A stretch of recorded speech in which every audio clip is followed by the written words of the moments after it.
तो अपनी कमजोरी को समझो, ये जीवन फिर नहीं मिलेगा। इतना सरल घर बैठे तुमको ज्ञान भी नहीं मिलेगा।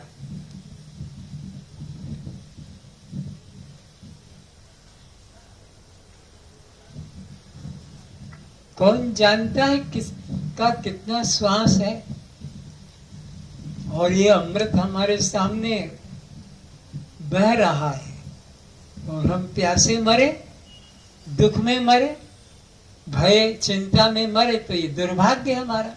अमृत के पास बैठकर रहकर और दुख भय अशांति चिंता, इसलिए इस जीवन को धन्य करो, अपने वास्तविक स्वरूप को पहचानो। अष्टावक्र जी जनक जी के माध्यम से हमको रोज यही उपदेश दे रहे कि हे राजन, हे आत्मन, तू एकमात्र सत्य है, बाकी ये सब दिखाई पड़ने वाला नाम रूप जगत सीप में चांदी की तरह कल्पित है। अंधकार में प्रतीत होने वाला रस्सी में सर्प की तरह ये मिथ्या है। मरुस्थल में दिखने वाला सरोवर की तरह यह भी असत है। इसलिए एकमात्र तू आत्मा ही सत्य है, ऐसा निश्चय कर। आगे क्या कहते हैं सुनो। एकादश अध्याय।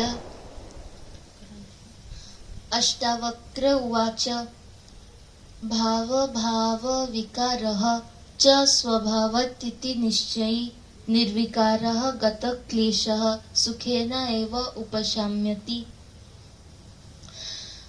अब ज्ञानाष्टक नामक एकादश प्रकरण प्रारंभ करते हैं। चित्त की शांति केवल आत्मज्ञान द्वारा ही होती है। आत्मज्ञान के अतिरिक्त किसी उपाय के द्वारा नहीं होती है। उस हेतु से प्रथम आत्मज्ञान के साधनों को बताते हैं। स्वयं को चैतन्य जानना ही कैवल्य प्राप्ति है। फिर से स्वयं को चैतन्य जानना ही कैवल्य। इससे पहले जो महत्व बताया है आत्मज्ञान का वो बोलो। अब ज्ञानाष्टक नामक एकादश प्रकरण प्रारंभ करते हैं। चित्त की शांति केवल आत्मज्ञान द्वारा ही होती है। मुख्य बात, सबका चित्त अशांत है।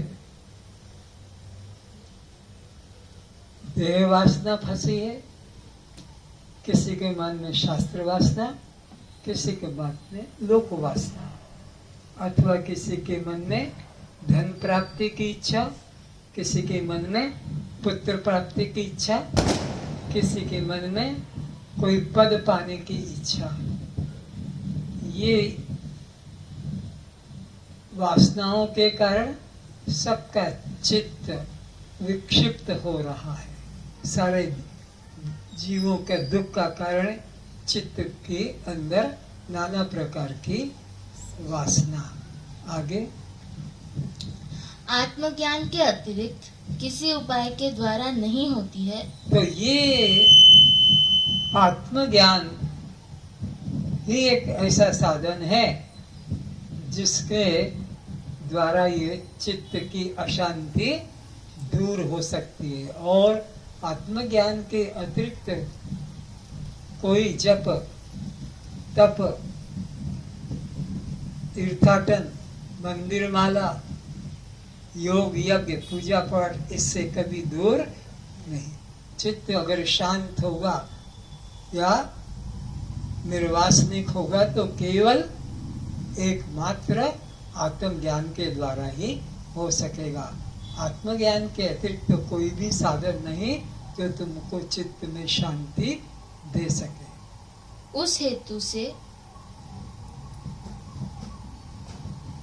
प्रथम आत्मज्ञान के साधनों को बताते हैं। कुछ छूट जाता है, बोलने में वाक्य अधूरा रह गया। आत्मज्ञान के अतिरिक्त किसी उपाय के द्वारा नहीं होती है। उस हेतु से प्रथम आत्मज्ञान के साधनों को बताते हैं। तो इसलिए आत्मज्ञान कैसे प्राप्त होता है, क्योंकि आत्मज्ञान ही बस शांति का मार्ग है, शांति का साधन है। किसका? चित्त को शांत करने के लिए। तो फिर अब उसका साधन क्या है ज्ञान पाने का? अब उसको अष्टावक्र जी बता रहे हैं कि अगर ज्ञान पाना है,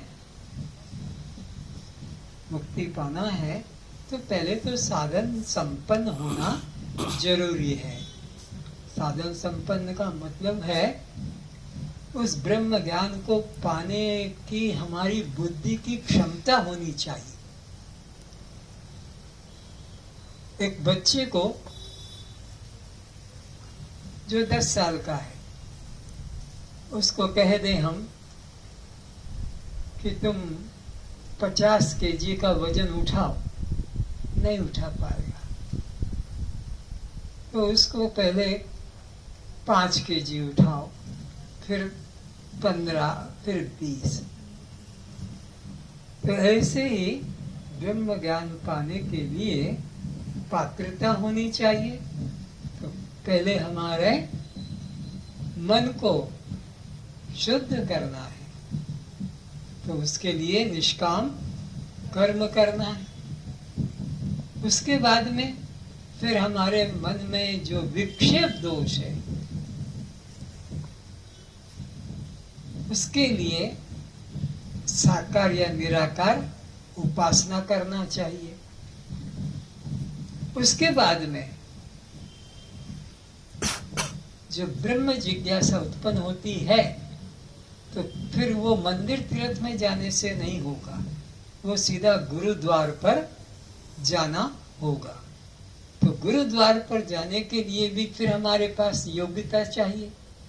जैसे कॉलेज में प्रवेश लेने के लिए हाई स्कूल की योग्यता, तो गुरु के निकट जाने के लिए भी हमारे पास में साधन संपन्नता, चतुष्ट विवेक, वैराग्य, षट संपत्ति और मुमुक्षुता, तब हम गुरु के निकट ज्ञान पाने के पात्र बन जाएंगे, अधिकारी बन जाएंगे।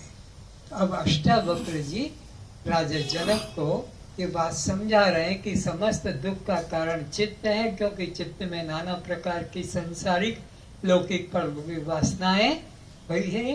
तो उसको शांत करने के लिए ज्ञान चाहिए, और ज्ञान पाने के अब साधन क्या है, सुनो। स्वयं